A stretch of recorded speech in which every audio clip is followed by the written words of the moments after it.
మా అంగన్వాడీ కేంద్రంలో పిల్లలకైతే యూనిఫామ్స్ ఇచ్చారండి. ఒక్కొక్కళ్ళకి 2 జతలు ఇచ్చారు. ఆ రెడ్‌ది ఒక జత, ఆ వైట్ కలర్‌లో ఉన్నదొకటి 2, 2 ఇచ్చారన్నట్టు 2 జతలు. అయితే అన్ని అంగన్వాడీ సెంటర్స్‌కి మాత్రం ఇవ్వలేదండి యూనిఫామ్స్. ఎందుకంటే ఓన్ బిల్డింగ్స్ ఉన్న అంగన్వాడీ సెంటర్స్‌కి మాత్రమే యూనిఫామ్స్ ఇచ్చారు ప్రస్తుతం మరి. తర్వాత మిగతా వాళ్ళకిస్తారేమో. అయితే 2 కలర్స్ అనేవి ఇవ్వటం జరుగుతుంది. రెడ్‌దను, ఆ తెల్లది 2 కలర్‌లు ఇచ్చారు. ఒకటే ఇస్తే బాగుండేది కలరు. యూనిఫామ్ అంటే ఒకేలాగుండేది. ఇంకొక రోజు వాళ్ళు ఒకళ్ళు అది కట్టుకొస్తే ఒకళ్ళేమో రెడ్‌ది కట్టుకొస్తున్నారు కాబట్టి వాళ్ళు కొంతమంది, ఈళ్ళు కొంతమంది అయితున్నారు. మాకు 17 మంది పిల్లలైతే ఈరోజు వచ్చారండి అంగన్వాడీ సెంటర్‌కైతే. అన్నం తింటున్నారు. పప్పు లేదు. పప్పు అయిపోయింది అంగన్వాడీ సెంటర్‌లో. అన్ని సెంటర్స్‌లో గాని అయిపోయింది. ఒకవేళ పక్క సెంటర్‌లో ఉన్నా అప్పు తెచ్చుకోవచ్చు అన్నట్టు వేరే ఊర్లో.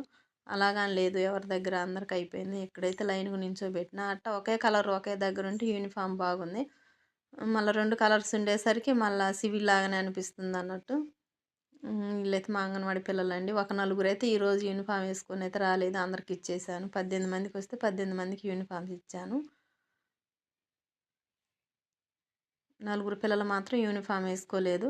ఓన్ బిల్డింగ్స్ గవర్నమెంట్ వాళ్ళు కట్టించిన బిల్డింగ్స్ ఉన్న వాళ్ళకిచ్చారు. రెంట్‌లో అంగన్వాడీ సెంటర్ నడిపే వాళ్ళకైతే ఇవ్వలేదండి.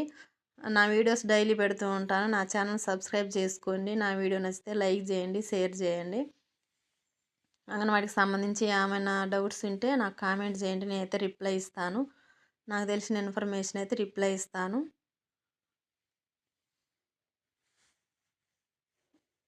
ఇక్కడ ఉదయం మేము ప్రార్థన అండి, గాడ్ బ్లెస్ మమ్మీ అని ప్రార్థన చేయించడం జరుగుతుంది.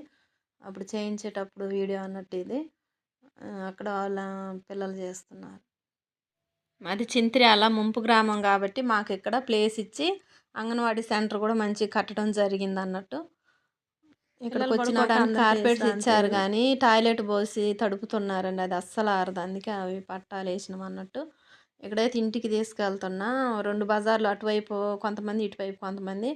వేరే వైపు అయితే ఒక 7 పిల్లల్ని పంపించొచ్చిన. ఇటు 11 మంది పిల్లలు ఈ బజార్‌కి అయితే తీసుకెళ్తున్నా. మా అమ్మకైతే హెల్త్ మంచిగా లేదన్నట్టు. నేనే పంపించొస్తున్నాను. వీళ్ళని తీసుకొని ఇంక అట్టాగా నేను ఇంటికెళ్తా. Thank you.